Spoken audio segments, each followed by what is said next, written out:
Assalamualaikum warahmatullahi wabarakatuh, Mbak Inaya. Waalaikumsalam warahmatullahi wabarakatuh. Gimana kabarnya, Mbak? Alhamdulillah baik Bun. Bunda sehat? Alhamdulillah luar biasa. Oke Mbak Inaya, ini adalah seorang ASN di Kementerian Lingkungan Hidup dan Kehutanan. Beliau ditempatkan di Kalimantan ya, Mbak ya? Betul, tepatnya di Palangkaraya, Kalimantan Tengah. Iya, di Kalimantan Tengah, Palangkaraya. Jabatan fungsional saya sebagai pengawas lingkungan hidup di UPT, Direktorat Jenderal Penegakan Hukum. Jadi di KLHK itu kan ada, kalau nggak salah ya ini ya, 13 unit eselon 1 ya, mana salah satunya itu adalah Direktorat Jenderal Penegakan Hukum. Oke. Itu tugasnya ngapain, Mbak? Berarti pengawas lingkungan hidup itu? Kalau tugas pengawas sendiri sebenarnya tugas utamanya gitu ya, untuk melakukan pengawasan terhadap ketaatan para pelaku usaha dan atau kegiatan terhadap perizinan lingkungan gitu ya. Sekarang istilahnya kan persetujuan lingkungan ya, sejak UUCK. Terhadap persetujuan lingkungan yang mereka miliki dan juga terhadap peraturan perundang-undangan di bidang lingkungan hidup dan lingkungan. Oh gitu. Jadi mirip-mirip audit gitu sih, kayak audit perusahaan. Oh ya, paham. Jadi mungkin kayak misalkan BPOM lihat itu makanannya sehat atau enggak, apa yang bergizi atau enggak. Kalau misalkan Mbak itu berarti di dalam itu sesuai enggak sih sama nilai-nilai lingkungan kayak gitu ya, Mbak? Iya, betul. Sudah sesuai belum sama peraturan di bidang lingkungan hidup. Oke. Berarti kayak gitu pun ada yang ngawasin ya, Mbak, dari sisi lingkungannya, sisi makanannya atau apanya gitu ya. Semuanya ada yang ngawasin. Nah, terus di sini kan nilai-nilai ASN untuk saat ini kan brandingnya tuh berakhlak ya, Mbak. Nih, berakhlak ini kan singkatan dari berorientasi pelayanan, akuntabel, kompeten, harmonis, loyal, adaptif, dan juga kolaboratif. Ada 7 nilai ASN berakhlak. Dan mungkin dulu Mbak Inayah tagline-nya atau brandingnya kan aneka ya, untuk sekarang tuh berakhlak gitu. Jadi udah pasti Mbak Yana juga udah denger nih kalau branding sekarang tuh berakhlak kayak gitu. Nah, yang pertama nih Mbak, di dalam berorientasi pelayanan ini kira-kira KLHK di UPT-nya Mbak Inayah atau mungkin secara umum juga mungkin bisa juga dijabarkan kira-kira pelayanannya udah baik belum Mbak? Maksudnya seberapa prima sih sebenarnya pelayanan di KLHK itu? Mungkin lebih spesifik di instansi Mbak Inayah juga nggak apa-apa. Oke, mungkin buat lebih memudahkan penjelasan aku coba salah satu ini aja kali ya, contoh kasusnya gitu. Karena kan sebenarnya instansiku sendiri bukan instansi yang sifatnya pelayanan publik banget gitu, nggak kayak mungkin kayak kantor-kantor yang berurusan langsung sama masyarakat kan, itu kan bisa lebih dilihat gitu ya tadi nilai-nilai tadinya, terutama nilai pelayanan. Tapi kebetulan di kantor sendiri itu aku ada tugas tambahan sebagai pengelola pengaduan. Jadi kan memang salah satu tupoksi instansi tempat kami bekerja itu adalah untuk menerima dan menindaklanjuti pengaduan terkait dugaan pelanggaran ataupun dugaan kejahatan lingkungan hidup dan kehutanan ya. Benar. Nah di situ bentuk orientasi pelayanan yang kami coba terapkan adalah ya tentu saja dengan coba menjalankan setiap tahapan pelaksanaan pengelolaan pengaduan sesuai dengan SOP yang sudah dibuat gitu. Yang mana SOP ini kan tentu dibuat sesuai dengan peraturan yang ada juga yang sudah ditetapkan. Jadi ya sebagai contohnya ketika ada pengadu, kan kalau pengadu sendiri atau pelapor sendiri kan bisa melaporkan secara langsung datang ke kantor gitu ya, ataupun bisa secara tidak langsung, baik itu melalui surat, melalui telepon, ataupun melalui media sosial kami gitu, media sosial instansi kami. Dan sekarang juga sudah ada aplikasi pengaduan sih, jadi bisa masyarakat atau pengadu itu juga bisa langsung mengadukan melalui aplikasinya gitu. Jadi ya itu sih, kami mencoba melayani atau menjalankan layanan pengaduan gitu ya, penerimaan pengaduan khususnya sesuai dengan SOP yang ada gitu. Terus mungkin kalau yang pengaduan secara langsung ya mungkin itu bisa lebih kelihatan. Kami kan juga lagi ini ya, instansi kami juga lagi mulai menerapkan apa tuh yang bentar, istilahnya apa ya, bukan kesetaraan gender tapi apa ya responsif gender, apa ya, pokoknya ada kan salah satu program dari pemerintah juga tuh yang terkait gender. Nah di situ jadi pengaruh utamaan gender sih kalau di KLHK ya, kalau nggak salah nama programnya tuh pengaruh utamaan gender. Jadi di situ tuh salah satu poinnya adalah kan mengenai pelayanan atau ya pelayanan terhadap kaum disabilitas kan. Jadi ya di situ kami berusaha juga untuk ramah terhadap disabilitas gitu, para difabel. Nah, jadi ya jadi bukan ya, gender apa maksudnya gimana Mbak? Gender apa difabel? Jadi yang jadi kalau dari ini ya, kalau dari program sosialisasi yang pernah saya ikuti gitu terkait pengaruh utamaan gender itu sebenarnya bukan hanya terkait tentang laki-laki dan perempuan gitu. Gender itu tidak sebatas terkait laki-laki dan perempuan, tapi juga tadi termasuk terkait kesetaraan terhadap kaum difabel gitu. Oh, jadi lebih ke kesetaraan gitu ya Mbak ya, entah itu kesetaraan gender atau difabel gitu ya. Ya, inklusivitas kan ya, berarti kayak ya itu salah satunya juga terhadap para kaum difabel gitu. Jadi ya di sini kami mencobanya dengan yaitu tadi di pos pengaduan atau di ya tempat kami melayani para pengadu itu juga tentu saja dibuat senyaman mungkin ya, diberi kursi tentu saja gitu, sehingga apabila nanti ada pengadu yang ternyata adalah kaum difabel, mereka juga bisa merasa nyaman dan diperlakukan dengan baik. Oh iya benar, sesuai dengan kenyamanannya gitu ya Mbak masing-masing ya. Gitu ya. Oke, berarti di berorientasi pelayanan ini tadi saya sudah Mbak memetik ya, ada satu menindaklanjuti aduan dengan mungkin lewat aplikasi, terus lewat secara langsung juga ada, kemudian kadang ada juga yang mungkin DM gitu ya, mungkin lewat media sosial dan sebagainya gitu ya Mbak ya. Jadi berarti melalui manapun gitu ya Mbak ya melayani aduannya.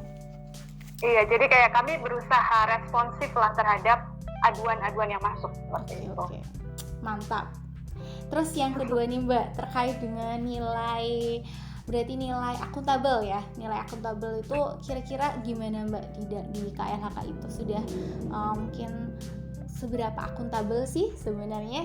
Bisa mungkin dijelaskan gitu Mbak. Baik, akuntabel ini kan kalau nggak salah ya lebih ke kayak terbuka gitu ya, transparansi dan kayak bentuk pertanggungjawaban gitu ya. Betul. Nah itu mungkin masih terkait pengaduan ya, biar nyambung gitu. Betul. Itu ya salah satu bentuknya adalah dengan melalui aplikasi pengaduan tadi. Jadi sebenarnya ketika masyarakat itu mengadu melalui aplikasi pengaduan, mereka itu bisa melihat langsung nih aduan mereka tuh sudah sampai di tahap mana sih, seperti itu. Karena dari aplikasi tersebut mereka bisa melihat nih ketika aduan tersebut. Jadi ketika mereka ngadu kan itu dapat nomor register ya, dapat nomor registrasi pengaduan. Nah dari situ tuh nanti ketika aduan tersebut kemudian kami verifikasi lapangan, itu nanti akan terupdate kan, akan diupdate oleh operator pengaduan dan di situ nanti pengadu tuh bisa tahu, oh ternyata aduan saya sudah ditindaklanjuti nih gitu. Sudah lagi diverifikasi lapangan, sudah lagi dicek di lapangan tuh seperti apa kondisinya gitu. Terus nanti pun ketika aduan tersebut sudah selesai, berdasarkan SOP yang tadi saya sampaikan juga ya, itu kami memiliki kewajiban untuk melaporkan atau memberikan jawaban terhadap pengadu tadi. Jadi pengadu itu berhak untuk mengetahui hasil tindak lanjutnya itu seperti apa gitu. Jadi kami akan bersurat sih ke pengadu terkait hasil tindak lanjut penanganan pengaduan tersebut seperti apa. Mungkin itu ya. Jadi bentuknya ya dengan kita transparan, semua aduannya ditindaklanjuti, kemudian kalau sudah ditindaklanjuti kita bersurat seperti itu ya Mbak ya. Iya betul.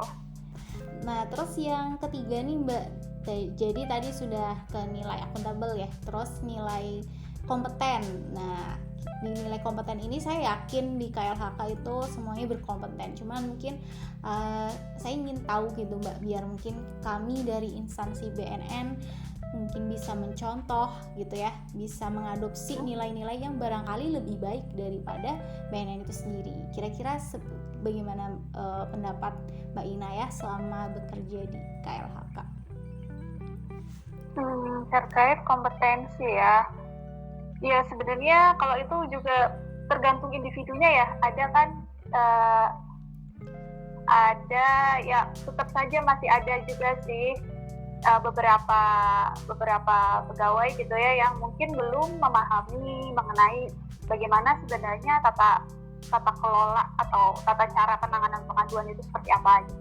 Tapi dari instansi sendiri, baik itu dari KLHK maupun dari UPT, itu beberapa kali mengadakan atau melaksanakan pelatihan sih terkait tata cara pengelolaan pengaduan itu yang benar seperti apa gitu. Jadi khususnya sih kepada petugas pengelola pengaduan dulu gitu.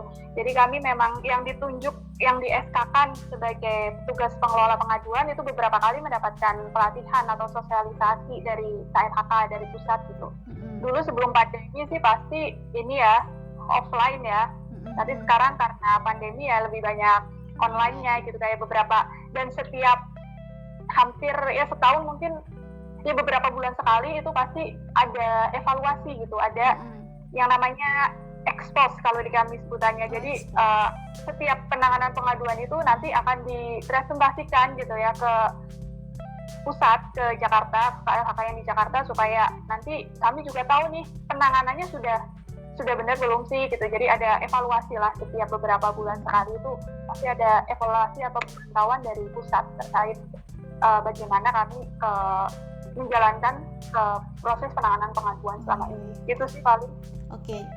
Jadi ini ya Mbak, tetap aja di sana tetap saling memperbaiki gitu ya. Kalau misalkan ada yang kurang gitu, atau mungkin itu tadi sudah dievaluasi dengan pusat gitu, kemudian diperbaiki lagi gitu ya. Mungkin wujud perbaikan diri itu juga termasuk kompeten gitu ya, kompeten dari pegawai-pegawainya. Jadi tadi namanya expose gitu ya Mbak? Iya, kami sebutannya expose sih biasanya. Jadi kayak ya seperti evaluasi sih bentuk kegiatannya. Oke, siap. Nah terus dinilai ini Mbak, dinilai harmonis. Nah nilai harmonis ini mungkin sejalan juga gitu ya, kan di KLHK sendiri kan mengurusi lingkungan hidup dan juga kehutanan gitu ya. Otomatis ya semuanya ya harus harmonis gitu ya, menjaga keharmonisan alam juga keharmonisan dari SDM sendiri gitu Mbak. Kira-kira seberapa harmonis sih Mbak mungkin di KLHK sendiri, khususnya di instansi Mbak Inayah? Iya, kalau terkait harmonisasi mungkin itu bisa dilihat ketika ini ya, dalam menjalankan tugas. Karena kami kan ketika menjalankan tugas lapangan itu pasti selalu dibuat tim kan, nggak mungkin jalan sendiri-sendiri gitu. Nah dalam tim itu kan biasanya ada gabungan. Jadi di instansi tempat saya bekerja ini kan ada 2 jabatan fungsional ya. Yang satu adalah pengawas lingkungan hidup, terus yang satu itu ada yang namanya polisi kehutanan. Nah di sini biasanya kami ketika melakukan penanganan pengaduan tuh pasti melibatkan kedua jabatan fungsional tersebut gitu. Karena ya untuk saling membackup dan melengkapi kan. Benar-benar. Apalagi aduan tersebut adalah aduan yang tipologinya memang kehutanan dan lingkungan hidup. Jadi tentu saja membutuhkan 2 kompetensi tersebut kan. Jadi di situ sih ya sejauh ini alhamdulillah, meskipun gap usia kami ya para PLH ini kan memang jabatan fungsional baru ya di instansi tempat saya. Jadi isinya anak-anak muda gitu. Dan untuk polisi kehutanan di tempat saya itu udah bapak-bapak semua gitu. Kayak yang paling muda pun gap usianya bisa sampai 10 tahun gitu. Jadi kan lumayan, awalnya saya kira akan cukup menantang kan untuk bekerja sama dengan bapak-bapak gitu. Tapi alhamdulillah sejauh ini bisa berjalan dan ya dengan baik, dengan harmonis gitu. Oke, tetap akrab tadi kan Mbak, ternyata walaupun jaraknya jauh-jauh, kemudian mungkin berbeda suku juga ya Mbak ya, suku, agama gitu. Agama juga ada yang beda-beda kan pasti ya. Iya betul. Kan di sini Kalteng itu lumayan ini ya, lumayan variatif. Heterogen. Ya,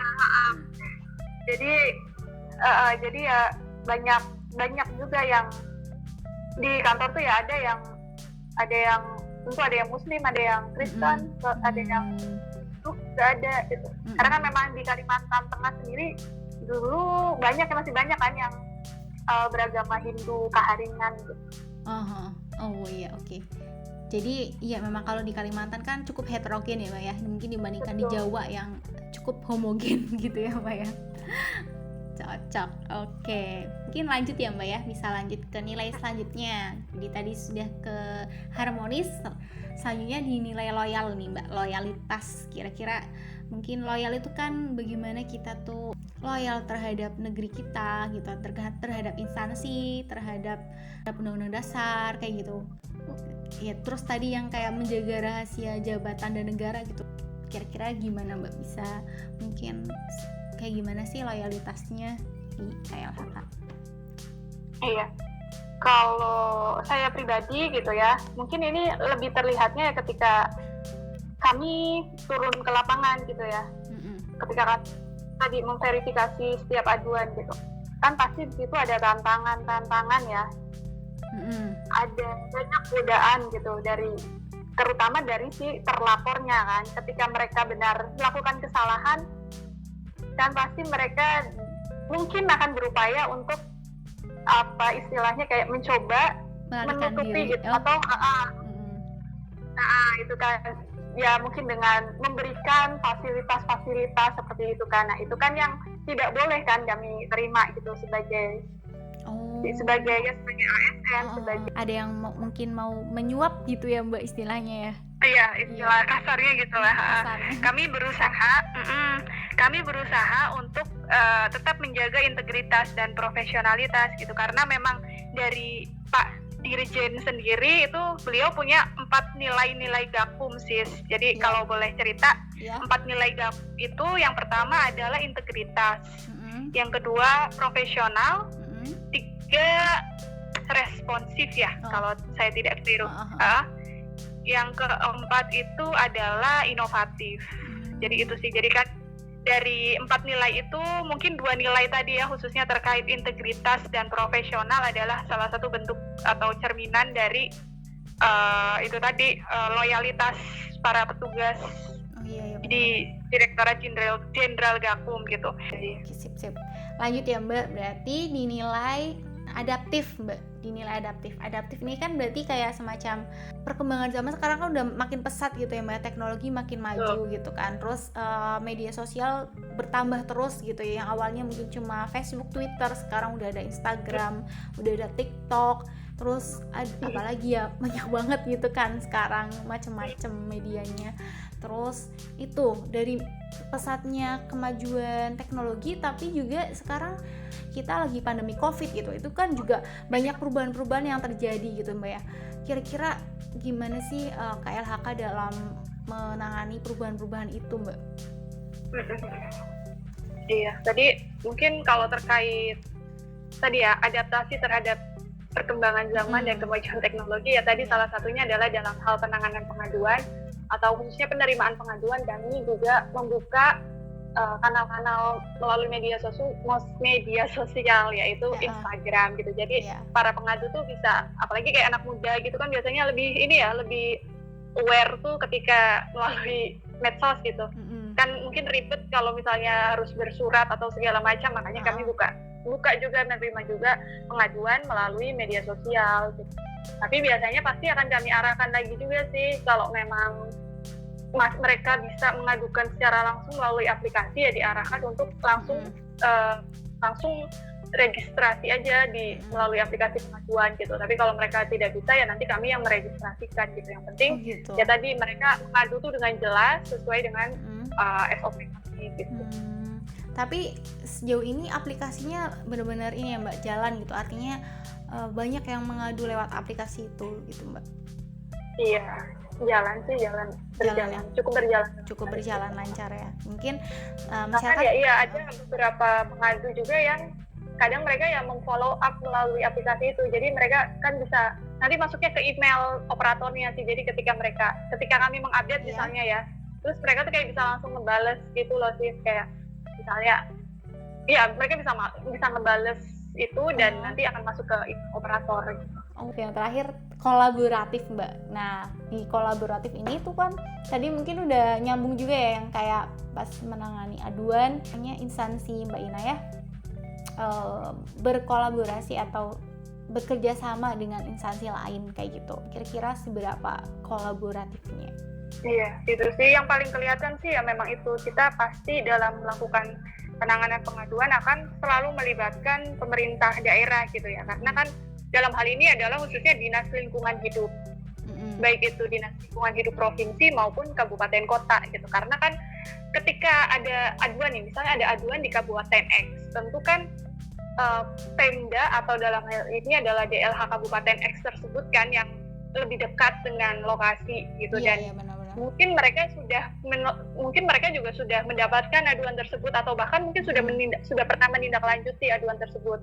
Jadi biasanya hal pertama yang kami lakukan adalah dengan mengkonfirmasi sih ke pihak-pihak DLH terkait itu. Jadi kami pasti ketika ada aduan kami telaah, terus kami komunikasi sama pihak DLH apakah DLH sudah menerima aduan tersebut dan apakah sudah ditangani oleh DLH gitu. Ketika belum dan ternyata menurut kewenangannya, karena penanganan pengaduan itu kan emang ada pembagian kewenangannya kan sih. Jadi ketika aduan itu ternyata kewenangan daerah, ya otomatis kami akan melimpahkan kepada Pemda gitu, supaya Pemda yang menindaklanjuti aduan tersebut gitu. Tapi ketika kemudian Pemda merasa bahwa sepertinya kami tidak berkapasitas nih, kurang berkapasitas gitu ya untuk menangani aduan tersebut gitu. Jadi nanti kita bisa turun sama-sama gitu. Jadi dalam menjalankan verifikasi tersebut kita bakal turun bareng-bareng gitu. Jadi dengan melibatkan, jadi tim yang melibatkan KLHK maupun Dinas Lingkungan Hidup tersebut gitu sih. Oke. Jadi tetap endingnya tetap bareng-bareng gitu ya Mbak. Kolaboratif kan kata lainnya whole of government Mbak. Jadi kayak menyatukan seluruh sektor, instansi, lembaga kayak gitu untuk bekerja dalam tujuan yang sama kayak gitu. Artinya tidak ada istilah silo mentality gitu. Silo mentality itu kan semacam kerja sendiri gitu ya Mbak ya. Jadi mungkin contoh tersebut juga bisa termasuk ke dalam kolaborasi tadi ya Mbak. Artinya tidak memikirkan sendiri-sendiri, walaupun sebenarnya mungkin tadi itu bukan tupoksinya kayak gitu ya, tapi kan kita harus bekerja sama gitu kan, terus turun bareng-bareng juga gitu. Cocok. Oke. Ini mungkin udah di akhir sesi ya Mbak ya. Kita sudah di kata berakhlak itu tadi. Jadi menurut Mbak Inayah gitu, mungkin harapan ke depan apa sih harapan Mbak Inayah mungkin di KLHK atau mungkin ASN secara umumnya gitu ya, untuk dapat mengimplementasikan nilai-nilai berakhlak ini? Kira-kira mungkin pesan dan kesan gitu boleh juga Mbak. Mungkin harapannya sih yang mudah-mudahan yang pertama sih mungkin ini ya, perlu sering-sering diingetin kali ya kami para ASN, terutama mungkin yang udah senior gitu, supaya mereka juga tahu dan bisa memahami kembali gitu terkait nilai-nilai yang seharusnya kami pegang, kita semua pegang sebagai ASN. Itu sih paling ya. Dan ya harapannya sih mudah-mudahan setiap ASN ya bisa berusaha untuk mengimplementasikan nilai-nilai tersebut dalam melaksanakan tugasnya. Gitu aja. Mungkin namanya juga manusia ya Mbak ya, jadi ada semangatnya turun dan sebagainya. Perlu diingetin lagi nih tujuan-tujuan ASN, nilai-nilai yang harusnya dipegang dan diimplementasikan gitu. Oke. Terima kasih Mbak Inayah.